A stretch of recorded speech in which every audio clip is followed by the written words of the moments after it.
Spencer, we've been waiting for this day now. It feels like a month because we were talking about this from Gulfport. We were talking about it over at Pensacola, and here we are. We're in your backyard, literally your boat's backyard of Port Aransas, Texas. Can you tell us a little about the excitement of fishing a home tournament on SFC?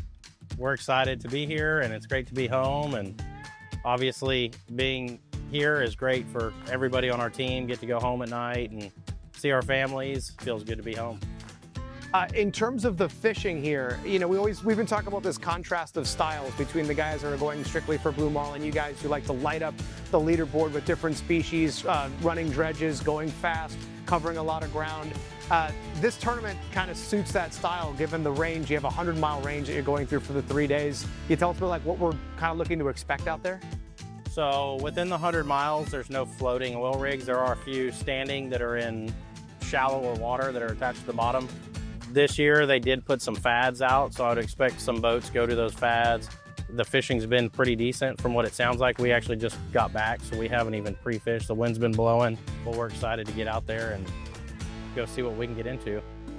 Last time we saw you guys, you had set an individual SFC record for most billfish, released in a single day in the white marlin category specifically. That record's been broken now because a team in the Atlantic, actually multiple teams, but one specifically, Lights Out New England, released 39 white marlin in a single day yesterday. And now the count is over 120, I believe, going into one more day of fishing. Can you tell us a bit about that white marlin action from what you've seen in the Gulf versus what's going on up there in New England? So obviously hats off to those guys. That's incredible fishing. Super fired up for those guys. That's unbelievable. As good as it gets up there. They get a big push of white marlin up that way, which is great that the tournaments have aligned with, awesome fishing. Sounds like here there's not a lot of white marlin right now. Up where we were just at, obviously we had some white marlin encounters, but it sounds like here it's mostly sailfish and blue marlin. So be a little different. Probably not going to catch 39 white marlin in a day here, but there's a goal. Port A is a fishing community. It's a super cool spot. Obviously there's a lot to do. Deep water, easy access to the Gulf. Just miles and miles of inshore flats fishing. David, my boss, was out today and had great red fishing in the flats, fly fishing, sight casting. Tons and tons of inshore guides here year round. We have duck hunting, inshore fishing, offshore fishing. The snapper fishing is great. The bill fishing in the summer can be really good. We do have floating oil rigs that are about 150 miles out, and they can be good year-round too when you get the weather to go. So it's really a special place to be, and there's something to do year-round, and this whole town basically revolves around the water.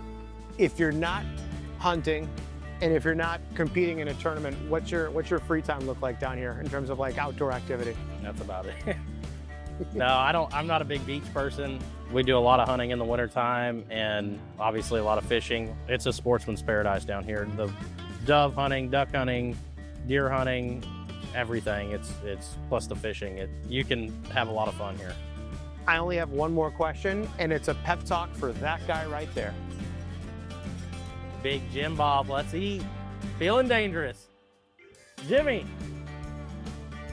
We got our boy Jimmy. Good luck charm.